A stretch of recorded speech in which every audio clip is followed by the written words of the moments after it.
वचनाकडे, आजच्या संदेशाकडे वळू. आणि आजचा जो संदेश आहे, आजचं जो वचन आहे, याचा जो शीर्षक आहे तो म्हणजे मृत्यूची भीती. आणि हा संदेश यासाठी नाही का तुम्ही घाबरावे, तर हा संदेश यासाठी आहे का ही जी भीती आपल्याजवळ आहे ही भीती निघावी आणि या भीतीवर विजय कसा मिळता यावा यासाठी हा संदेश आहे. कारण ही गोष्ट तुम्हा आणि माझ्या जवळ आहे, म्हणजे याचा अर्थ की ही गोष्ट तुमच्या आणि माझ्या संग होणारच आहे. आणि ही गोष्ट कोणीच टाळू शकत नाही, कारण आपल्या प्रत्येकाची अपॉइंटमेंट म्हणजे भेट, अपॉइंटमेंट म्हणजे भेट मृत्यूशी आणि देवाशी आहे. प्रत्येकाची अपॉइंटमेंट आहे. तुम्ही डॉक्टरची अपॉइंटमेंट मिस करू शकता, तुम्ही एखाद्या ऑफिसची, शाळेची, पण ही जी अपॉइंटमेंट किंवा ही जी भेट आहे हे कोणीच व्यक्ती असं म्हणू शकत नाही मी आज नाही जात, आज नाही भेटत. नाही, जे अपॉइंटमेंट देवाने तुम्हाला दिलेली आहे, जे वेळ देवाने निवडून दिलेली आहे, त्या गोष्टी त्या दिवशी ही गोष्ट होणारच. आणि म्हणून ही जी गोष्ट आहे की मृत्यूची भीती हे काय करते, आपला सगळा आनंद, आपला सगळा हर्ष, आपल्या जीवनातील सगळ्या चांगल्या गोष्टी, जशी हे भीती येते त्याच्यामुळे काय होऊन जातं, ही गोष्ट मरणाविषयीची भीती तो सगळा आनंद घेऊन जातो. आणि म्हणून आपण काय करतो, आपण या गोष्टीपासून पळण्याचा प्रयत्न करतो. आपण काय करतो, याच्याविषयी कोण बोलणार. मी तुम्हाला एक सुंदर गोष्ट सांगतो. मी त्या डेपोवर जेव्हा सेवेला जातो आणि एका व्यक्तीपाशी, यंग व्यक्ती होता, आणि त्याच्या संग जेव्हा मी बोलत होतो आणि त्याला मी बोललो की विचार कर, एक दिवस जेव्हा तुझं मरण येईल, तो म्हणते काय बोलता, मरण वगैरे. म्हणजे मला हसा आला की म्हणजे असं की मी आणि मरणार. आणि पण त्याचं कारण काय की मनुष्य घाबरतो, बरोबर. आणि म्हणूनच त्याचं मनुष्याचा उपाय काय आहे, याच्याविषयी बोलू नका, बोलू नका म्हणजे झालं, बरोबर. याचा अर्थ पण हे होणार आहे का की नाही, बोलणं न बोलल्यामुळे मी याच्यातून वाचणार आहे, बिलकुल असं नाही. आणि म्हणून हे फार महत्त्वाचं आहे, कारण या दोन्ही गोष्टी भयानक आहे. दोन्ही गोष्टी म्हणजे एक आहे भीती आणि दुसरं आहे मरण. आणि आता ह्या दोघी जेव्हा जुळतात म्हणजे मृत्यूची भीती हे फार भयानक असतं. आणि म्हणून मी तुम्हाला सांगितलं की याच्यापासून पळण्यापेक्षा सगळ्यात सुंदर गोष्ट आहे की याच्यावर मला विजय कसा मिळवता येईल, बरोबर. ही जी गोष्ट माझ्यासोबत घडणार आहे आणि याच्यामध्ये मला आनंद कसा असू शकतो. आणि म्हणून हा जो विषय आहे हा फार महत्त्वाचा आहे. कारण हिब्रू लोकास 9:27 मध्ये वचन सांगतं, ज्या अर्थी लोकास एकदाच मरणे व नंतर न्याय होणे नेमून ठेवले आहे. म्हणजे एकदाच मरण आणि न्याय हे लिहून ठेवलं आहे. मी तुम्हाला काही आकडेवारी सांगतो, काही आकडेवारी या जगाची तुम्ही आपल्या लक्षात आणा की या जगात दर सेकंदाला 2 व्यक्ती मरतात.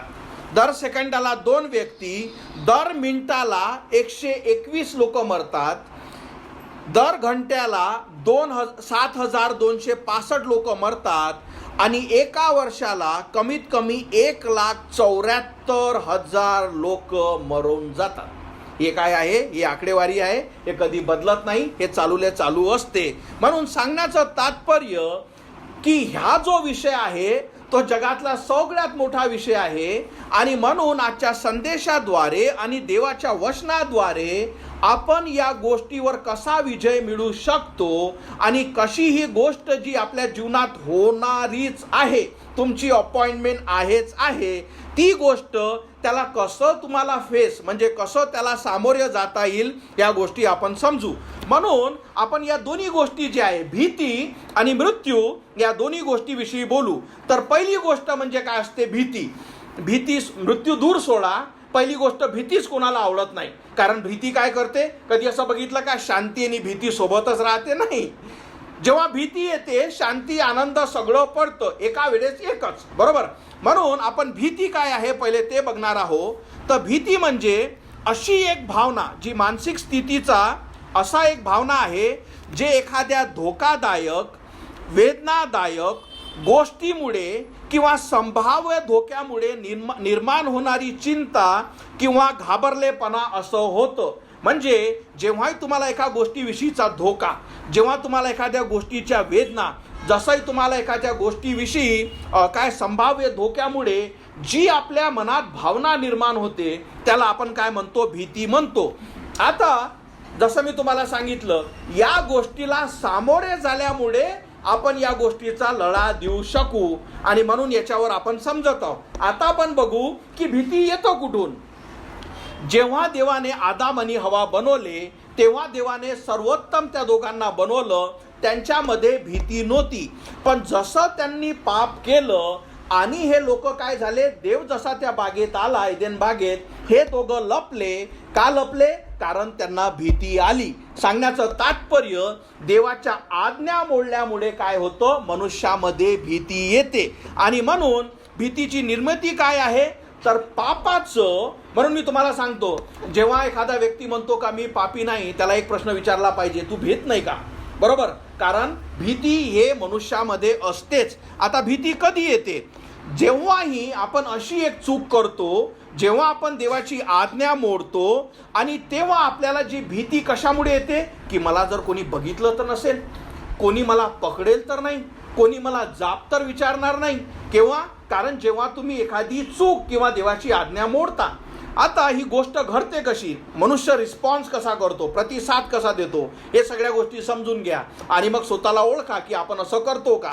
जशी तुम्ही एखादी चूक नाही म्हणता येईल. चूक काय असतं की पाप म्हटल्यापेक्षा चूक म्हटलं की एवढं काही वाटत नाही. कारण आपण काय करतो, त्या गोष्टीचं जे गांभीर्य आहे त्याला चूक म्हणून कमी करण्याचा प्रयत्न करतो. देवाच्या नजरेत ते पापच असते जेव्हा तुम्ही देवाची आज्ञा मोडता. आता जशी समजून घ्या, एखादी चोरी तुम्ही केली, आता ते झालं पाप. आता त्याच्यामुळे काय काय गोष्टी होतात. सगळ्यात आधी तुम्हाला पहिले भीती असते, बरोबर, पापामुळे. कारण तुम्ही चोरी केली, नंतर आता भीती आली किंवा खोटे बोलले.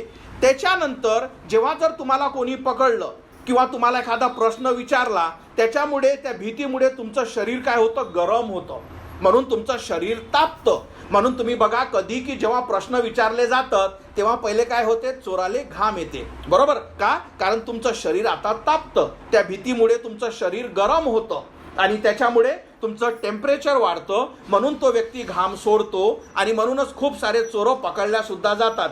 10 जेव्हा आरोपी असतात, पोलिस कसे ओळखतात, जेव्हा त्यांना प्रश्न विचारला जातं, ज्याने कधीच चूक केली नाही किंवा पाप केलं नाही तो नॉर्मली उत्तर देतो, पण ज्यानं केलं तो खोटा जरी बोलतो पण त्याला घाम येतो.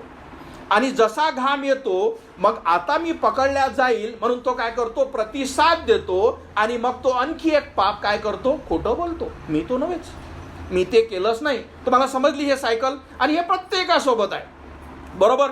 म्हणून जसे तुम्ही देवाची आज्ञा मोडता, तुम्ही पापाची एक साखळी चालू होते स्वतःला बचावण्यासाठी, आणि त्या सगळ्या गोष्टीने तो मनुष्य पडतो. म्हणून तुम्हाला पहिले समजून सांगितलं भीती काय. आता याच्यापेक्षा मोठी गोष्ट आहे का, आता मरणाची भीती. म्हणून आपण आता बघणार आहोत की मग मरण म्हणजे काय, याचा अर्थ आपण समजू. तर पुन्हा एकदा, जसं देवाने मनुष्य भीती आणि भित्रा कधी बनवला नाही, तो मनुष्याच्या पापांमुळे मनुष्यामध्ये काय झालं, भीती आली. तसंच मनुष्याच्या पापांमुळे मनुष्यामध्ये काय आला, मृत्यू आला. रोमकरास पत्र 5:12 म्हणतं, म्हणून एका मनुष्याद्वारे जगात पाप आले व पापाद्वारे मरण आले, आणि सर्वांनी पाप केल्यामुळे सर्व मनुष्यावर मरण आले. म्हणून जसा आदामाने पाप केले, एक लक्षात ठेवा, आदामाच्या पापांमुळे तुम्हाला शिक्षा नाही, आदामाच्या पापामुळे आदामाला शिक्षा, पण त्याच्यामुळे पापाचं बीज तुमच्यामध्ये आलं. आणि तुम्ही आणि मी जेव्हा पाप करतो तेव्हा त्या पापाची शिक्षा आहे, आणि त्याच्यामुळेच मनुष्यावर मरण आहे. मरण म्हणजे काय? मरण म्हणजे काय, सेपरेशन. सेपरेशन म्हणजे काय असतं, सेपरेशन म्हणजे विभक्त होणे. विभक्त होणे म्हणजे काय की जो तुमचा आत्मा आणि जे तुमचं शरीर आहे या गोष्टीकडे लक्ष द्या. सगळ्यात महत्वाचं काय, मृत्यू म्हणजे काय तर सेपरेशन म्हणजे विभक्त होणे. आत्मा आणि शरीर म्हणजे ज्या वेळेस तुम्ही शेवटचा श्वास घेता, पापांमुळे आपल्यावर जे मरण आलं आणि म्हणून मनुष्य मरतो आणि त्याचं शरीर आणि आत्मा हे विभक्त होतो. पण फक्त तेवढंच झालं असतं तर बरं झालं असतं, पण तेवढं नाही. त्याच्यापेक्षा जे मोठं सेपरेशन आणि विभक्ती आहे ते म्हणजे का देवापासून मनुष्य विभक्त केला जातो. आज जरी तुम्ही देवाला मानत नसले, आज जरी तुम्ही देवाला ओळखत नसले, तरी देवाचे सगळे उपभोग, देवाचे सगळ्या गोष्टीचा आनंद तुम्ही घेता. त्याने तुम्हाला श्वास दिला, त्याने तुम्हाला शरीर दिलं, त्याने तुम्हाला कुटुंब दिलं, तुम्हाला नोकरी करण्यासाठी डोकं दिलं, त्याने सगळ्या गोष्टी तुमच्यासाठी केल्या. सगळ्या गोष्टी त्याचा आस्वाद तुम्ही या जगात घेता, जरी तुम्ही देवाला ओळखत नसाल, मानत नसाल. पण जेव्हा मनुष्य मरतो, फक्त तो शरीर आणि आत्मा यालाच विभक्त होत नाही. आता या सगळ्या सुखसोयी जे देवाविरुद्ध असताना सुद्धा तुम्ही उपभोगता, या सगळ्या कट केल्या जातो. म्हणून अंधारामध्ये, अनंताच्या नरकामध्ये, जळणाऱ्या अग्नीमध्ये मनुष्य टाकला जातो. म्हणून मरण म्हणजे सेपरेशन फक्त आत्म्याचं शरीरासोबत नव्हे, तर मनुष्याच्या आत्म्याचं देवासोबतचं हे सगळ्यात मोठं आहे. याच्यासारखं दुसरं सेपरेशन किंवा विभक्ती नव्हे. म्हणून मरण याचा अर्थ काय आहे, तर विभक्त केला जातो, दूर केला जातो, सदैवसाठी तो कॉन्टॅक्ट हा निघून काढला जातो आणि मनुष्याला कुठली संधी राहत नाही. आता जेव्हा तुम्ही ह्या गोष्टी ऐकता, पहिले आपण भीती बघितली, आता बघितलं की मरण किती भयानक आहे. आता या दोन्ही गोष्टी जेव्हा तुम्ही एकत्रित करता, ते काय होते, मरणाची भीती. आणि म्हणून मनुष्य काय करतो, सदैव या गोष्टीला घाबरतो. मनुष्य सदैव या गोष्टीचा काय करतो, या गोष्टीपासून पडतो. म्हणून कधी असं बघितलं का, म्हणजे तुम्हाला उदाहरण, अरे चल आपण बोलू, काय नाही आपण ते मरणाविषयीचा एक टॉपिक आहे त्याच्यावर थोडं बोलू बरं. कोणीच असा करत नाही. आपण मरणाविषयी कधीच कोणीच बोलत नाही. एवढंच नाही, एखाद्या मैतीवर जेव्हा आपण जातो, फक्त 2 मिनिटासाठी तो का मेला हे माहीत करून घेतो, त्यानंतर आपल्या गप्पा चालू होतात. कोणालाच बोलायचं नाही का तो कसा मेला, काय होणार, किंवा माझ्यासोबत काय होणार. म्हणून समजलं. म्हणून मनुष्याचा पर्याय याच्यावर काय आहे, मनुष्याचा उपाय याच्यावर काय आहे, बोलू नका. याच्यावर कोणीच बोलत नसते. आणि म्हणून जसं मी तुम्हाला सांगितलं का, मनुष्य ही जी एक घटना जी इतकी भयानक आहे, ही जी एक घटना जे फक्त भीती नव्हे तर मृत्यूमुळे मनुष्याला देवापासून सदैव दूर करून घेतं. आणि म्हणून इतकी भयानक ही गोष्ट आहे. आणि म्हणून हे फार महत्वाचं आहे की आजच्या संदेशादरम्यान ही एक गोष्ट जे तुमच्या आणि माझ्यासोबत होणारी आहे, या भीतीवर विजय कसा मिळवावा. म्हणजे जर तुम्हाला खरंच वाटत असेल का हा माझ्यासाठी महत्त्वाचा टॉपिक आहे, कारण एक दिवस ही परिस्थिती माझी येणार आहे, तर तुम्ही लक्ष द्या, कारण ही गोष्ट तुमच्या आणि माझ्यासोबत होणार आहे.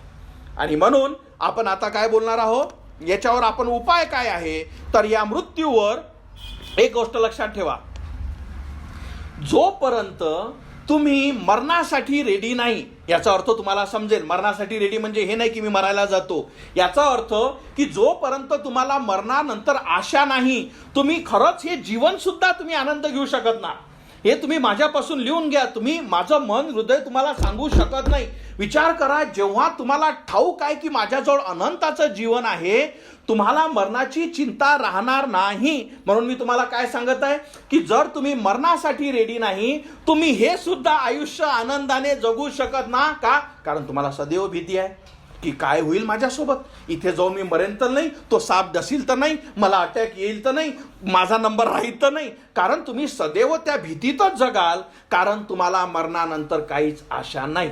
आणि म्हणून जसं मी तुम्हाला सांगितलं, कुठलाही व्यक्ती जो आहे, जोपर्यंत तो मरणासाठी, याचा अर्थ काय की त्याला जोपर्यंत आशा नाही आणि जोपर्यंत त्याला खात्री नाही की माझ्या मरणानंतर मला सार्वकालिक जीवन आहे का नाही, तोपर्यंत तो व्यक्ती कधीच मरणासाठी रेडी नाही. आणि म्हणून आणखी एक गोष्ट मी तुम्हाला सांगतो, ही गोष्ट आपल्या मनात, आपल्या विचारात करून ठेवा की जर तुम्ही चर्चमध्ये आहात, कुठल्याही चर्चमध्ये आहात, आणि जर तुम्ही देवाचे वचन ऐकत आहात, मी काय बोलतो कडे लक्ष द्या, जर तुम्ही चर्चमध्ये आहात, देवाचे वचन ऐकत आहात, तुम्ही ख्रिस्ताला ओळखता असे तुम्ही म्हणता, आणि जर तुम्हाला देवाची भीती आहे, बरोबर, याचं सरळ कारण म्हणजे तुम्ही त्या ख्रिस्ताला कधीच ओळखले नाही.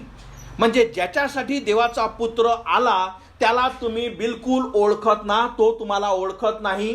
तुम्ही फक्त एक तुम्हाला ख्रिस्ती धर्म ज्याही कारणामुळे भेटला त्याच्यातच तुम्ही जगत आहात. आणि याच्यामुळे हे आपल्याला चेक करणं आहे की जर मला मरणाची भीती आहे याचा अर्थ देव मला ओळखत नाही. कारण वचन काय बघितलं या महिन्याचं, मी त्यांना ओळखतो, मी त्यांना सार्वकालिक जीवन देतो, त्यांचा कधीच नाश होणार नाही आणि कोणीच माझ्यापासून त्यांना हिसकावून जाणार नाही. बरोबर.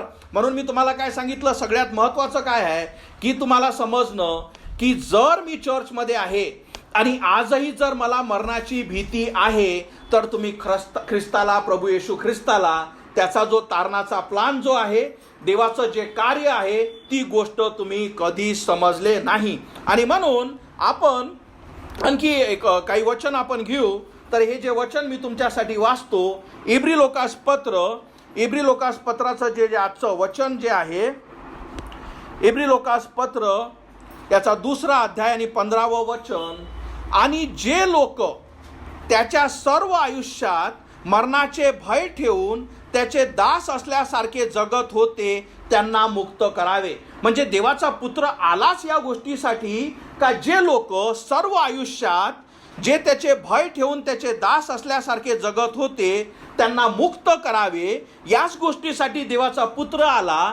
आणि आपण म्हणतो पण मला तर अजूनही देवाची भीती आहे, याचा अर्थ तुम्ही अजूनही त्या मृत्यूच्या बंधनात आहात आणि तुम्हाला अजूनही ख्रिस्त समजला नाही. मी तुम्हाला आणखी एक उदाहरण देतो. एक सुंदर उदाहरण आहे. एकदा एक लहान मुलगा एका चर्चमध्ये होता, आपल्यासारख्या चर्चमध्ये, आणि त्या मुलाला जेव्हा त्या पास्टरने संदेश देऊन त्याच्या पापाविषयी आणि त्याच्या तारणाच्या गरजाविषयी आणि ख्रिस्त कसा त्याला वाचू शकतो याच्याविषयी जेव्हा संदेश दिला, त्या मुलाने तो संदेश ऐकला. त्याला समजलं का मी पापी आहे आणि ख्रिस्त माझ्या पापासाठी कसा मारण्यात आला आणि कसा देवाचा पुत्र माझ्या पापाची क्षमा करू शकतो.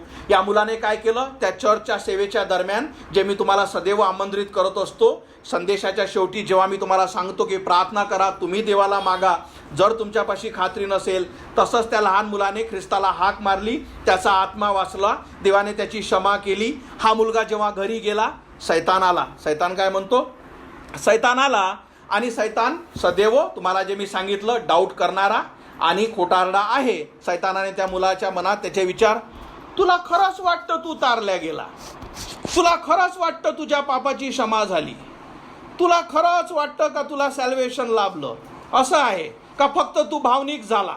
बरोबर. त्या मुलाने काय केलं, बायबल उघडलं, त्याने देवाचं वचन उघडलं, त्यानं योहान 5:24 उघडलं आणि तो मुलगा म्हणाला, हे देवाचं वचन सांगतं, मी तुम्हास खरे खरे सांगतो. तो म्हणाला की हो, मी विश्वास ठेवतो, हा देवाचा शब्द आहे. जो माझे वचन ऐकतो, तो म्हणालो, हो देवा, मी तुझे वचन ऐकतो आणि ज्याने मला पाठविले त्यावर विश्वास ठेवतो. हो, मी विश्वास ठेवतो का तू देवाचा पुत्र आहे आणि देवाने तुला माझ्या पापासाठी या क्रूसावर पाठवलं, की यासाठी तू मारण्यात आला, गाळण्यात आला आणि प्रभू तू 3ऱ्या दिवशी मरणातून उठला आणि त्या सार्वकालिक जीवन प्राप्त झाले आहे. हो ख्रिस्ता, मी विश्वास ठेवतो की ज्या वेळेस मी तुला हाक मारली, देवा तू माझा आत्मा वाचवला, माझ्या पापाची क्षमा केली आणि त्याच्यावर न्यायाचा प्रसंग येणार नाही. हो, मी विश्वास ठेवतो की माझ्यावर न्यायाचा प्रसंग येणार नाही, तर मरणातून मी जीवनात पार गेला आहे, कारण देवाचे वचन आहे. तो मुलगा म्हणाला की अरे हे सैताना, योहान 5:24 मध्ये तूच वाचून बघ का देवाने काय मला दिलेलं आहे. समजलं. म्हणून सगळ्या गोष्टी काय आहे, आपण जे बघत आहो का तुम्ही मरणावर कसा विजय मिळवू शकता, फक्त आणि फक्त देवाच्या वचनावरच्या विश्वासाने. आता विश्वास काय आहे हे समजून घ्या. विश्वास म्हणजे कॉन्फिडन्स नाही, विश्वास म्हणजे भावना नाही, विश्वास म्हणजे मला असं वाटते का सगळ्यांचंच बरं व्हावं नाही, विश्वास म्हणजे पॉझिटिव्ह थिंकिंग नाही. तर विश्वास म्हणजे देवाच्या शब्दातून जे आपण वाचलं, त्या देवाच्या शब्दातून देवाचं वचन घेणे आणि त्याच्यावर ठाम राहणे का देव मला असं बोलत आहे आणि ते मी विश्वासाने स्वीकारते. समजलं.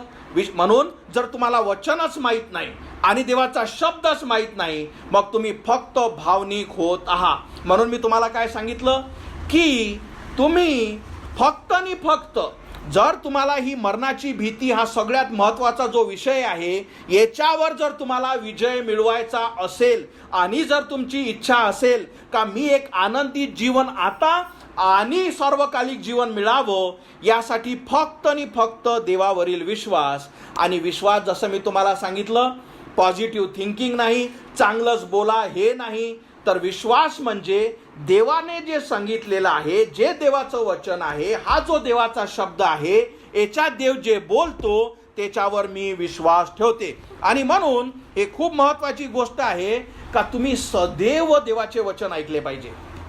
मी तुम्हाला आणखी सोप्या रीते सांगतो. जेव्हा तुम्हाला वीकनेस असतो तुमच्या शरीराला, बरोबर, जेव्हा तुमचं आरोग्य चांगलं नाही किंवा जेव्हा तुम्ही खूप काम केलं, तेव्हा काय होतं का तुम्हाला काय होतं, अशक्तपणा जाणवतो, बरोबर. त्यानंतर डॉक्टर सजेस्ट करतो, आई वडील सांगतो की जेवण कर. आता जेव्हा तुम्ही जेवण करता, हे असं होतं का की तुमच्या डोळ्याने दिसत आहे, हे बघा हा घास घेतला इथे, आता बघा कसं रक्तामध्ये एनर्जी येत आहे, दिसत आहे का नाही. तर ते काय होतं, जसं घास खाल्ल्याने, जसं जेवण केल्याने तुमच्या शरीरामध्ये जे ऊर्जा किंवा एनर्जी निर्माण होते, तसेच जेव्हा जर तुम्ही देवाचे वचन ऐकता, जेव्हा तुम्ही वचन ऐकता म्हणजे काय की तुमचं हृदय, तुमचं मन, तुमचे विचार, तुमची इच्छा ही आहे का मला ऐकायचं आहे, तेव्हा जेव्हा देवाचे वचन तुमच्या हृदयावर पडतात, तुमच्या विश्वासामध्ये वाढ होते. कारण तुम्ही ऐकलं, कारण तुम्ही सत्य ऐकलं. जसं जेवणामुळे तुम्हाला दिसत नाही का तुम्हाला कशी एनर्जी भेटत आहे, पण तुम्हाला माहित आहे की आता मला बरं वाटत आहे का, कारण तुम्ही जेवले, तुम्ही ज्यूस घेतला. तसेच जोपर्यंत तुम्ही देवाचे वचन ऐकत ना, म्हणून ख्रिस्त सदैव म्हणतो की ज्याला कान आहे तो ऐको. त्याचा अर्थ काय की प्रत्येकाला कान आहे. त्याचा अर्थ आहे का अरे तुमचे मन, तुमची इच्छा असेल तर तुम्ही ऐका.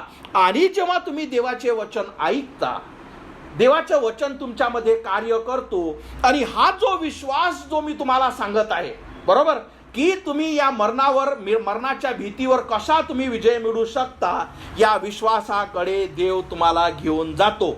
पण याच्यासाठी सगळ्यात महत्त्वाचं काय आहे का तुम्हाला माहीत असणे का देव सर्वशक्तिमान आहे, सर्व सामर्थ्यवान आहे आणि देव ही गोष्ट करू शकतो. मी तुम्हाला एक सुंदर उदाहरण देतो की देव हा किती सर्वशक्तिमान आहे. आणि या उदाहरणाद्वारे तुम्ही हे समजून घ्या का देवाचा शब्द, कारण आपल्या इथं सगळ्यात मोठी समस्या काय आहे, जसे आपण स्वतःचा शब्द कधीच पाळत नाही. आपले 10 म्हटलं की 10.5, आपण 11 म्हटलं की 12, आपल्याला स्वतःच्या शब्दाची किंमत नाही, बरोबर. तसंच आपल्याला देवाच्या शब्दाची सुद्धा काहीच किंमत नसते. म्हटलं असेल त्याने, कोण माहीत खरं बोलला नाही बोलला, कारण आपल्यापाशी काहीच किंमत नसते.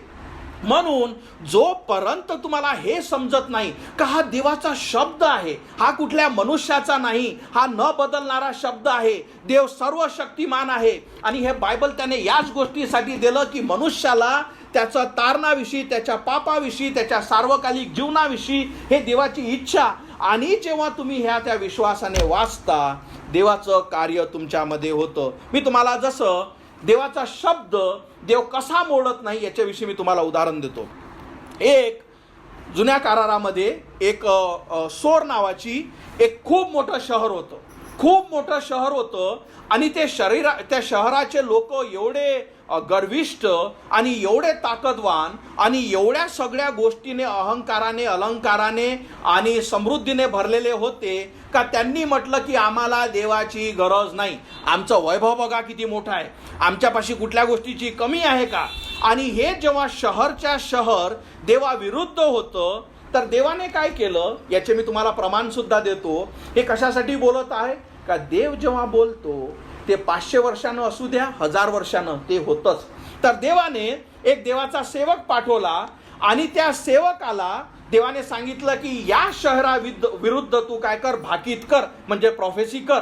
आणि देवाने त्या प्रॉफेट किंवा त्या सेवकाद्वारे या सोर जो सिटी आहे त्याला देवाने सांगितलं की तुझ्या या सगळ्या इमारती ज्या आहेत त्या सगळ्या पाळल्या जातील, हा जो तू ज्या गोष्टीवर गर्व करत आहेत हे सगळं पाळल्या जाईल, तुझे सगळे लोक मारल्या जातील. एवढंच नव्हे, फक्त हे तोडल्या जाणार नाही तर हे पाण्याखाली, हे पूर्ण सिटी जे तुमचं शहर आहे हे पाण्याखाली जाईल. आता हा देवाने शब्द त्या सिटीविषयी सांगितला. 500 वर्षानंतर देवाने एक नबूतनझेर नावाचा एक राजा उभा केला. हा राजा त्या शहरावर चढाई करायला गेला. या राजाने त्या शहरातील लोकांना मारलं. या राजाने त्याच्या सगळ्या इमारती ज्या आहेत त्या तोडून टाकल्या. या राजाच्या भीतीमुळे हे जे या शहरातले लोक यांनी काय केलं, एक दुसरा बेट बनवला, जो आइसलँड जो असतो समुद्राचा, तिथे आपला जीव वाचायला गेले. आणि हे सगळं का देवाने म्हटलं की तुम्हाला मी तोडणार, तुम्हाला मी खाली पाडणार. पण देवाने एक गोष्ट म्हटली होती, कोणती, का हे सगळं पाण्याखाली जाईल. ठीक आहे, आता ही गोष्ट व्हायची होती. त्यानंतर 250 वर्षानंतर अलेक्झांडर, जो तुम्हाला माहित आहे, जो अलेक्झांडर ज्याने पूर्ण जगावर राज्य मिळवलं, हा जो अलेक्झांडर आहे हा त्या शहराकडे गेला. अलेक्झांडरने या शहराला काय म्हटलं की मला एक लढाई करण्यासाठी तुमची मदत पाहिजे. तर हे जे आयलँडवाले लोक, जे बेटवाले ह्या शहराचे जे पडून गेले, ते म्हणाले आम्ही तुझी मदत कशाला करावी. हे ऐकून अलेक्झांडरला काय झाला, राग आला आणि त्याने काय म्हटलं की मी आता तुम्हालाच खतम करतो. पण अलेक्झांडरचे सैन्य म्हणाले हे त्या बेटावर समुद्राच्या त्या पलीकडे राहतात, आपण जाणार कसे. अलेक्झांडर म्हणाला हे जे शहर जे तोडलेलं आहे हे सगळं खाली तोडा आणि समुद्रातून पूल टाका, म्हणजे आपण त्याच्यावर चढाई करून जाऊ. आणि त्याने खतम केलं. देवाने काय म्हटलं, फक्त तोडणार नाही तर पाण्याखाली टाकेल. समजलं. 700-750 वर्षानंतर जे देव बोलला ती गोष्ट पूर्ण. हे तुम्हाला मी कशासाठी सांगितलं की तुम्हाला समजावं. देवाने जेव्हा शब्द बोलला की माझ्याद्वारे तारण आहे, माझ्याद्वारे सार्वकालिक जीवन आहे, मी जो देवाचा शब्द देव जो बोलला, जे तुम्ही ऐकता, जे तुम्ही ऐकणं आवश्यक आहे, आणि त्याच्याद्वारेच मनुष्य काय करू शकतो, तो जो देव. म्हणून मी तुम्हाला सांगितलं, जोपर्यंत तुमची देवाविषयीची व्याख्या की देव काय आहे, कसा काय करू शकतो, हे जोपर्यंत तुम्हाला समजणार नाही, तोपर्यंत ही मरणाची भीती तुमच्या हृदयातून जाणार नाही. पुढे आपण बघू की एक गोष्ट जे सगळ्यात महत्त्वाची, म्हणून या उदाहरणाद्वारे आपण काय बघितलं की विश्वास देवावर विश्वास ठेवते. विश्वास जो असतो तो काय, तो देवावर विश्वास ठेवतो. विश्वास देवाच्या असीम शक्तीवर विश्वास ठेवतो, ज्यामुळे देवाविषयीची शांती आणि आशा निर्माण होते. आणि म्हणून मी तुम्हाला सांगितलं, जोपर्यंत तुम्ही देव काय आहे हे देवाच्या वचनातून तुम्ही ऐकणार नाही, देव काय आहे त्याचं सामर्थ्य किती आहे हे त्याच्या शब्दातून तुम्ही समजणार नाही, ते जेवणाचं मी जे तुम्हाला उदाहरण दिलं तसं देवाच्या वचनातून तुम्हाला कधीच विश्वास जनरेट होणार नाही.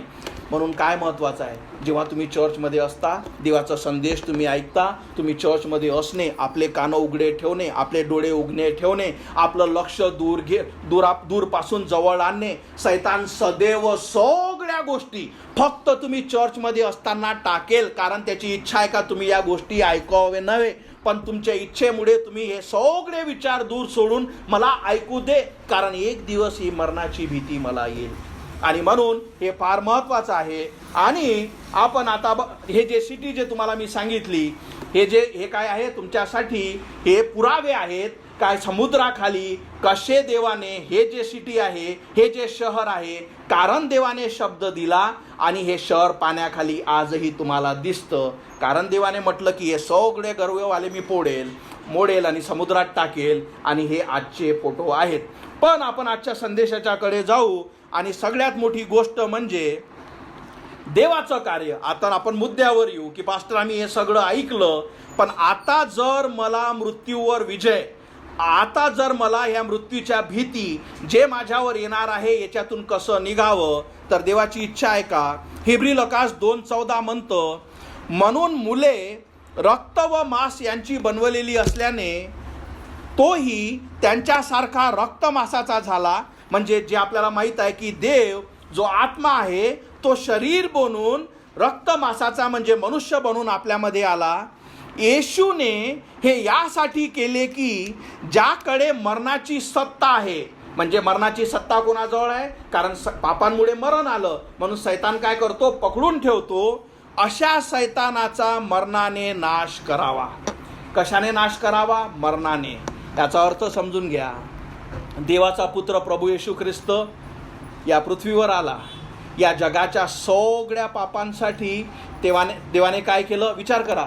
देव आणि मरण या दोन्ही गोष्टी विभक्त आहे. देव कधीच मरू शकत नाही. देव जीवन आहे, पण तरीही त्याने तुमच्या आणि माझ्यासाठी मरण सोसलं.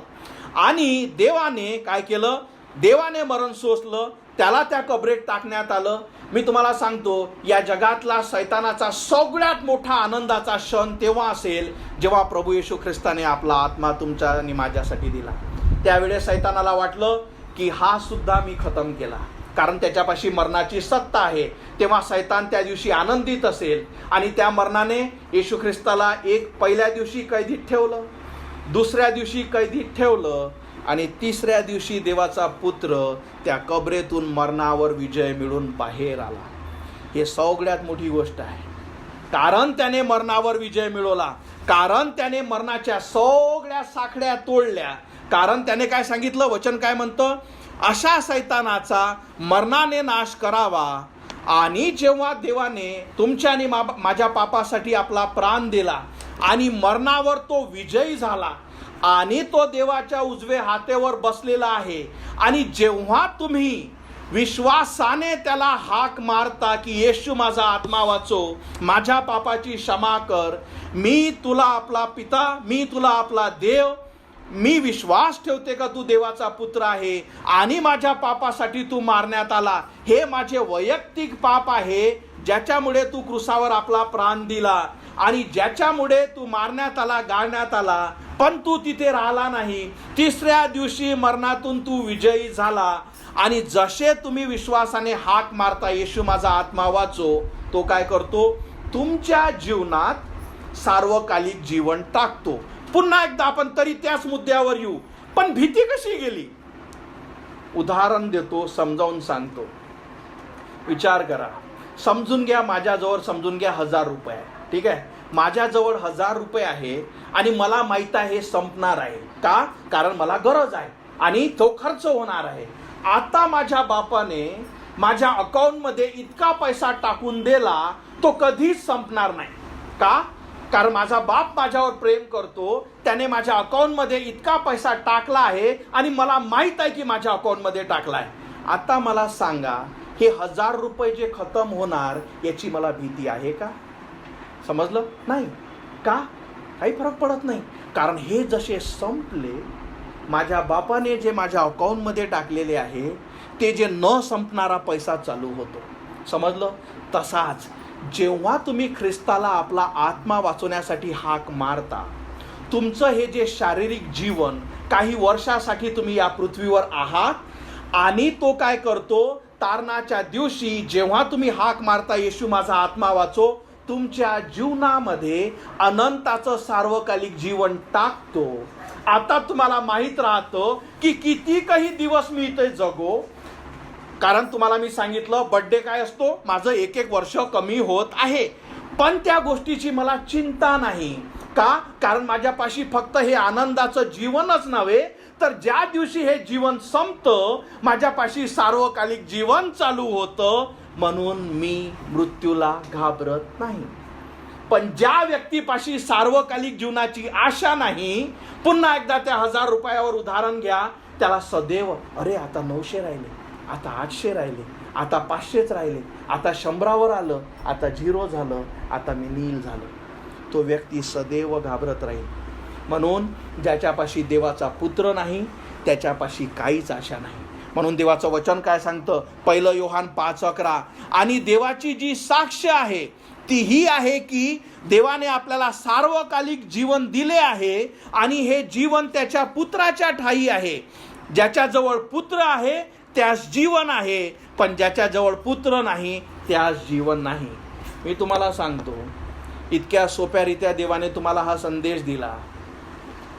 तुमच्यापाशी जर फक्त हेच एक जीवन आहे, तुमच्यापाशी कधीच आशा नाही, कधी तुम्ही ख्रिस्ताला हाक मारली नाही, जसं मी तुम्हाला पैशाचं अकाउंटचं उदाहरण दिलं, तुमच्या जीवनाच्या अकाउंटमध्ये सार्वकालिक जीवन टाकले गेलेलं नाही, तुम्हाला कधीच ती जे भीती तुमची जाणार नाही, कारण तुम्हाला माहीत आहे की आता संपणार आहे.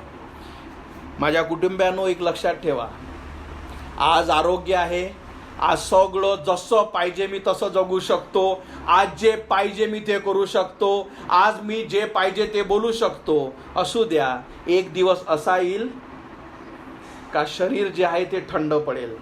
एक दिवस असा येईल, डॉक्टर म्हणेल का नसातलं जे रक्त आहे ते त्याचं प्राणवायू कमी होत आहे. एक दिवस असा येईल का तुम्हाला समजेल का श्वास माझा ढळत आहे. एक दिवस असा येईल, लोक म्हणतील बेडवर नाही, खाली टाका.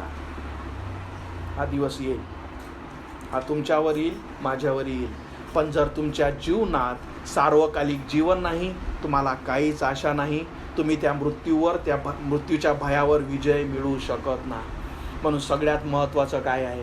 सगळ्यात महत्त्वाचं की देवापासून, कारण अरे त्याचे तुम्हाला वचन आहे. आपण जे वचन ऐकलं ते वचन काय म्हणतो की जेही माझ्यावर विश्वास ठेवतात. म्हणून जर मला विचारता, मला 1% भीती नाही की मी मरेल. फक्त माझी इच्छा आहे का मी अटॅक वगैरे नसून तर झोपीत जर मेलं तर जास्त बरं. पण ही देवाची इच्छा आहे. जसं त्याने ठरवलं, एखादा व्यक्ती अटॅकने, एखाद्या बिमारीने, एखादा कॅन्सरने, एखादा झोपीत, एखादा ॲक्सिडेंटने, हे लिहून ठेवलेलं आहे. हे तुमच्यासोबत होणारच आहे, शेवटचा क्षण येणारच आहे. पण जर तुम्हाला काहीच आशा नाही, आणि आशा कशापासून येते? जसे तुम्ही देवाच्या पुत्रावर हाक मारता का, कारण वचन काय सांगतं, आणि जे लोक त्याच्या आयुष्यात मरणाचे भय ठेवून त्याचे दास असल्यासारखे जगत होते त्यांना मुक्त करावे, हे देवाचे वचन आहे. तुम्ही ठरवा की तुम्ही कशात आहात. आज जरी तुम्हाला वाटत असेल मी भेट नाही, तुम्ही विचार करा का म्हणजे हा तुमचा गर्व आहे का तुमच्यापाशी सार्वकालिक जीवन आहे? तुम्ही कधी आपल्या जीवनात ख्रिस्ताला हाक मारली की येशू माझा आत्मा वाचव, माझ्या पापाची क्षमा कर, या उद्देशाने तुम्ही ख्रिस्ताजवळ गेले आणि तुम्हाला देवाने वाचवलं. देवापासूनचं तुमच्यापाशी काय आहे? तुम्हाला खात्री आहे, कारण ज्याच्यापाशी पुत्र आहे त्याच्यापाशी जीवन आहे. म्हणून सगळ्यात मोठं तुम्हाला समजला आजचा उद्देश, आजचा संदेश. भय आहे आणि मरणाची भीती या जगातली सगळ्यात मोठी गोष्ट आहे. एक दिवस ही भीती तुम्हा प्रत्येकाजवळ येईल. एक दिवस ही जी घटना तुम्हा प्रत्येकाजवळ येईल. एक दिवस माझी किंवा तुमची न्यूज आपल्या प्रत्येकाजवळ येईल. पण सगळ्यात महत्त्वाचं काय आहे?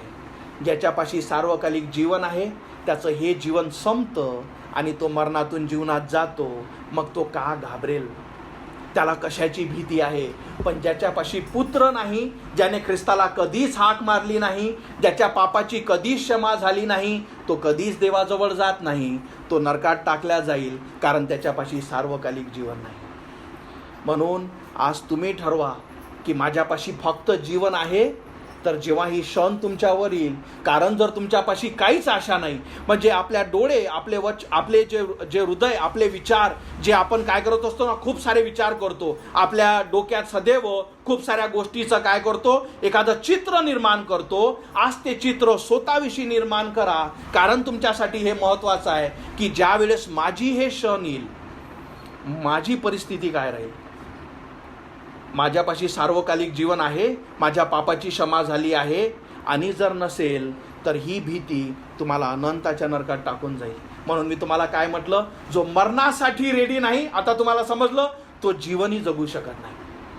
मी आनंदाचं सुंदर जीवन, पवित्र शांततेचं जीवन का जगू शकतो? कारण मला माहीत आहे माझ्या जीवनात सार्वकालिक जीवन टाकण्यात आलेलं आहे. ज्यावेळेस शेवटचा श्वास मी घेईल, माझं सार्वकालिक जीवन चालू होईल. हे जर खात्री तुम्हाला देवाच्या वचनापासून, ख्रिस्तापासून नसेल, ही संधी तुमच्याजवळ आहे. तुम्ही ठरवा की तुम्हाला काय पाहिजे. तुम्हाला फक्त हे जीवन संपून अनंताच्या नरकामध्ये माझा आत्मा गेला पाहिजे, का तुमची इच्छा आहे की मी ख्रिस्ताला हाक मारून, ख्रिस्ता माझी क्षमा कर, आणि हे त्याचे वचन आहे. तो काय म्हणतो, मी त्यांना सार्वकालिक जीवन देतो. हे देवाचा शब्द आहे, कारण मार्ग, सत्य आणि जीवन प्रभू येशू आहे. हे ठरवणं तुमचं आहे की जर तुमच्यापाशी आज मरण आलं तर तुम्हाला त्या गोष्टीची खात्री आहे का. जर नसेल तर तुम्ही त्या भयात तुम्ही जगाल आणि तुम्ही खतम व्हाल.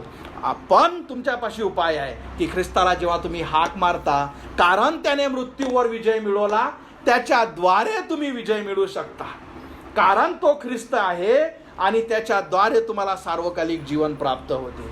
आपण आपले डोळे बंद करू, आपल्या मानाखाली घालू, आणि जसं मी तुम्हाला म्हटलं, आज कदाचित तुम्हाला या विषयाचं काहीच गांभीर्य नसेल.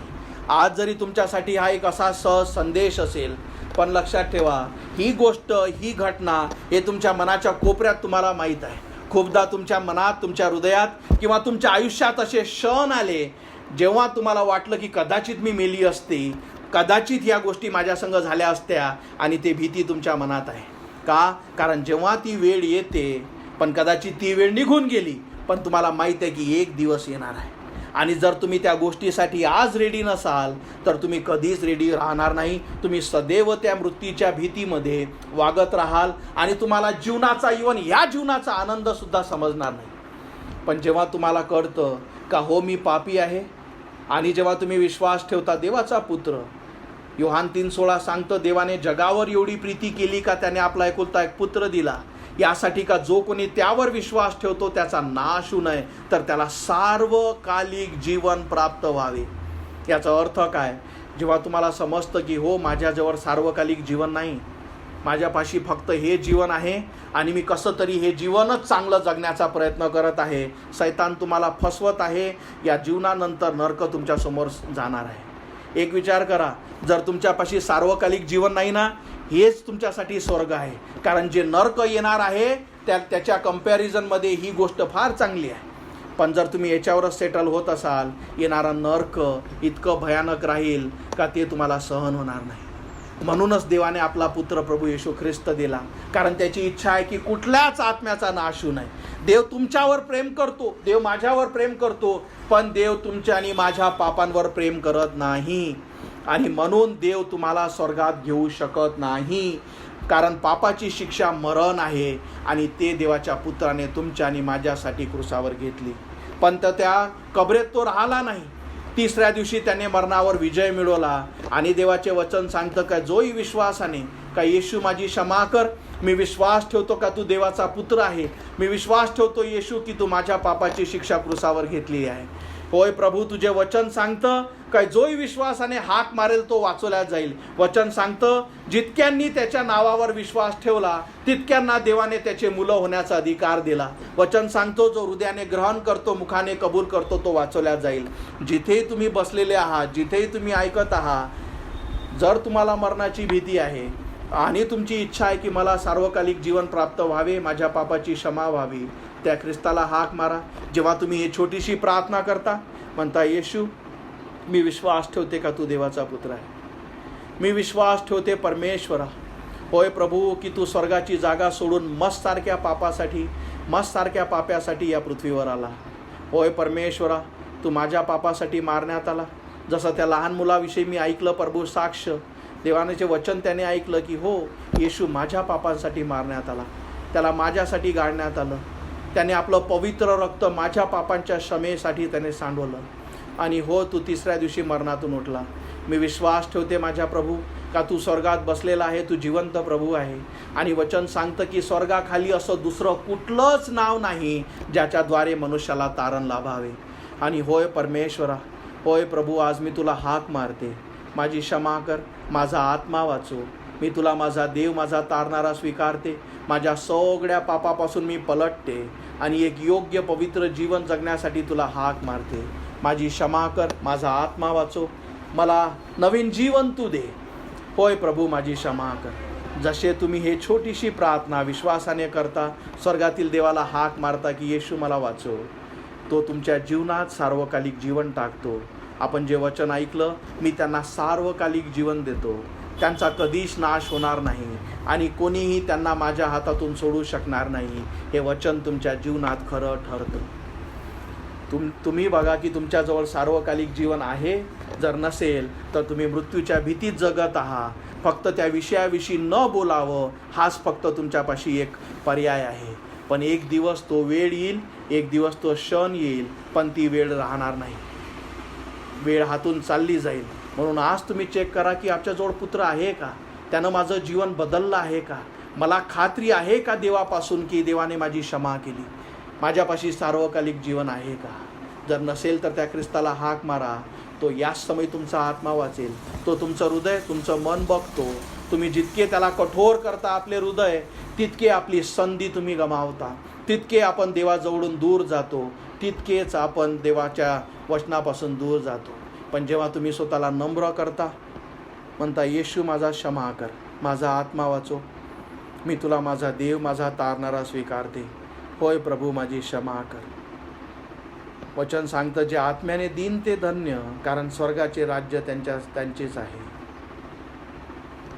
संधी तुमच्याजवळ आहे, निर्णय तुमचा आहे. हालेलुया, धन्यवाद मानतो येशू. होय प्रभू, किती मोठी गोष्ट आहे प्रभू. या जगातला प्रत्येक व्यक्ती परमेश्वरा मरणाच्या भीतीत आहे. त्याला माहीत आहे परमेश्वरा की एकदा दिवस मरण येणार आहे. होय परमेश्वरा, तो श्रीमंत असो, गरीब असो, भिकारी असो, प्रभू कुठलाही व्यक्ती असो, मरण त्याच्या जवळ येणार आहे आणि मरणाची त्याला भीती आहे. पण ही महान आशा, होय प्रभू, जी आम्हाला तुझ्यापासून आहे. होय प्रभू, धन्यवाद मानतो परमेश्वरा की तुझ्यापासून जे सार्वकालिक जीवन प्रत्येकाला जो तुझ्यावर विश्वास ठेवतो. होय प्रभू, हे जग ते गोष्ट बघू शकत नाही आणि फक्त तुझे वचन आणि परमेश्वरा तुझा आत्मा परमेश्वरा हे सत्य प्रगट करतो. इथे जुळलेल्या हे वचन ऐकणाऱ्या प्रत्येकाला तू सहाय्य कर माझ्या राजा, की प्रभू ज्या गोष्टीसाठी तू आला, की प्रत्येकाला या मृत्यूच्या बंधनातून, या साखळ्यातून, या भीतीतून त्याला बाहेर काढावे. ती इच्छा परमेश्वरा प्रत्येकाची प्रभू या वचन ऐकणाऱ्या या प्रत्येकाच्या जीवनात तू पूर्ण कर. धन्यवाद मानतो आजच्या वचनासाठी आणि धन्यवाद मानतो परमेश्वरा, तुझं सत्य तू आम्हाला दाखवलं, प्रगट केलं आणि प्रभू हे संदेश, हा वचन ऐकण्यासाठी आम्हाला सहाय्य केलं. तुझ्या उपस्थितीसाठी धन्यवाद मानतो आणि ही प्रार्थना प्रभू येशू माझा तारणारा याच्या जिवंत नावात मागतो म्हणून तो ऐक. आमेन. Praise the Lord.